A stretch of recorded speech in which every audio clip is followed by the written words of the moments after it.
बिस्मिल्लाहिर्रहमानिर्रहीम नहमदहू व नुसल्ली अला रसूलिहिल करीम अम्मा बाद फ़ौज़ु बिल्लाहि मिनश्शैतानिर्रजीम बिस्मिल्लाहिर्रहमानिर्रहीम।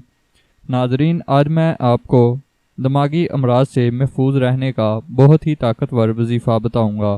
अगर आप चंद बातें भूल जाते हैं या फिर आपको दिमागी मसला है तो आप इस अमल को कर लें, इंशाअल्लाह आपका हाफ़ज़ा तेज़ हो जाएगा। अगर आप दिमागी बीमारियों में मुब्तला हैं, आपको बातों बातों में गुस्सा आता है, तो आप इस अमल को ज़रूर कर लें।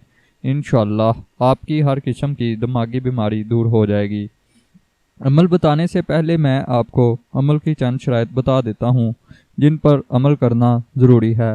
वो शराइत दर्ज झैल हैं। नमाज की पाबंदी करें, सूद और हराम माल से दूर रहें, गुनाहों से परहेज़ करें।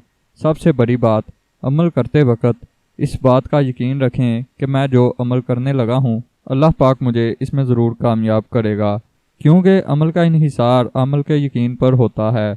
जितना ज़्यादा अमल का यकीन होगा उतना ही कामयाबी में इम्कान ज़्यादा होगा। अब मैं आपको अमल का तरीक़ा बता देता हूँ। नाज़रीन, अगर किसी को दिमागी इमराज हैं, वो दूर नहीं हो रहा, तो आप इसम मुबारक या मुज़िल्लु को 300 बार पढ़कर मरीज़ पर दम कर दें। इंशाअल्लाह उसकी बीमारी चंद दिनों में दूर हो जाएगी।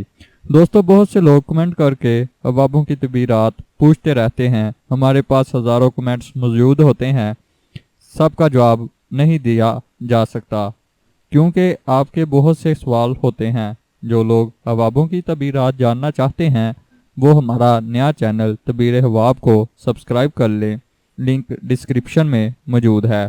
अब मिलते हैं अगली वीडियो में। मैं आपसे इजाज़त चाहता हूँ। अस्सलाम वालेकुम व रहमतुल्लाहि व बरकातुहू।